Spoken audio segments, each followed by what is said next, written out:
It's a season of change. Welcome back. So as you can see, right before the break, when you look at the Iowa State Cyclones, under new head coach Jimmy Rogers taking over for Matt Campbell.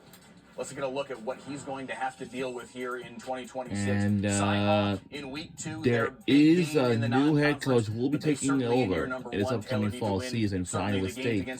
Now, and Bowling Green to get things rolling in a positive direction, get the vibes up for Jimmy Rogers. Yeah, obviously at Iowa and at BYU stands out as challenges early, but for Iowa State, yeah, like these you teams are just so much new for some of them are going to be pretty changes, the but majority of the offensive skill position players are now in Happy Valley with Penn State. And for Iowa State, between Jalen Rayner and Zane Flores, the two transfer quarterbacks that have come in, I think the first part of the season in the month of September, and you mentioned the non-conference games, Southeast Missouri State, Iowa, and then Bowling Green.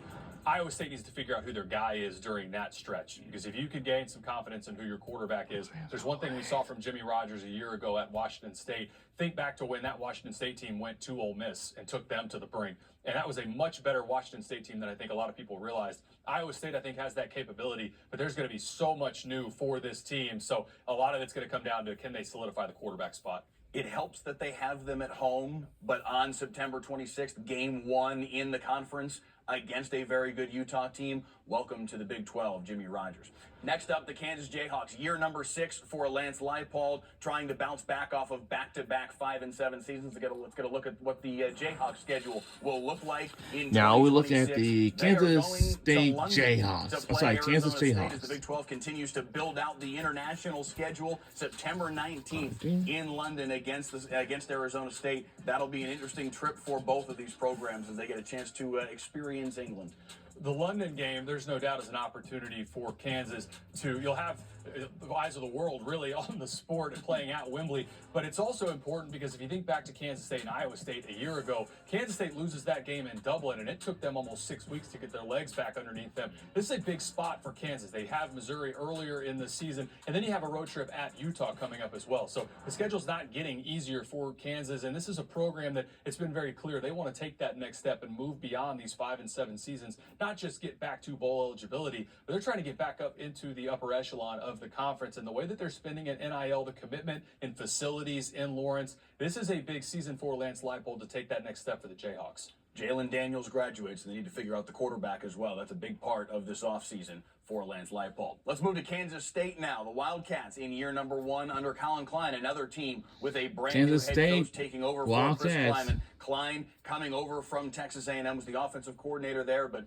he is a Wildcat first and foremost. Let's get a look at what his schedule will be in his first year at the helm.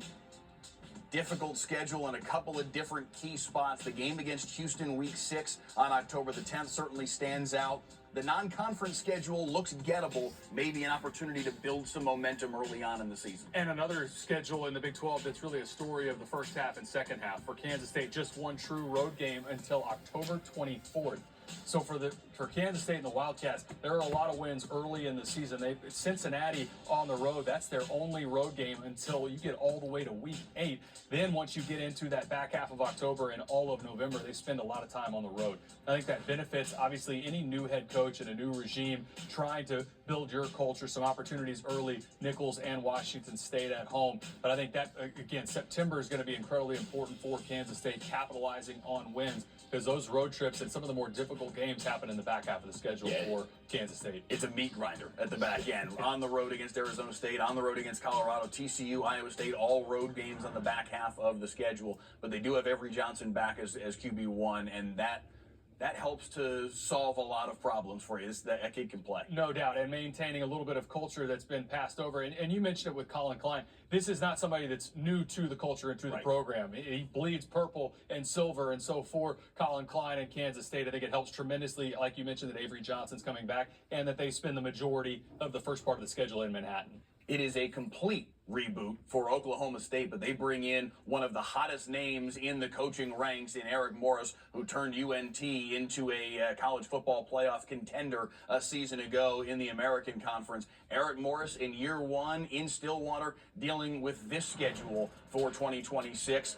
At Tulsa, Oregon, and Murray State, their non-conference games. Certainly the Oregon game, a difficult, very difficult non-conference game that they will have at home there in Stillwater. And then they get into the Big 12 with their game at West Virginia before a relatively early bye week. And huge for Eric Morris that he brought Drew Mestemaker with him. I think that was one of the top 2 or 3 quarterbacks in the portal. He was being sought after by a number of the top P4 programs that were trying to go get a quarterback. So to bring your guy with you to Stillwater, I thought was massive.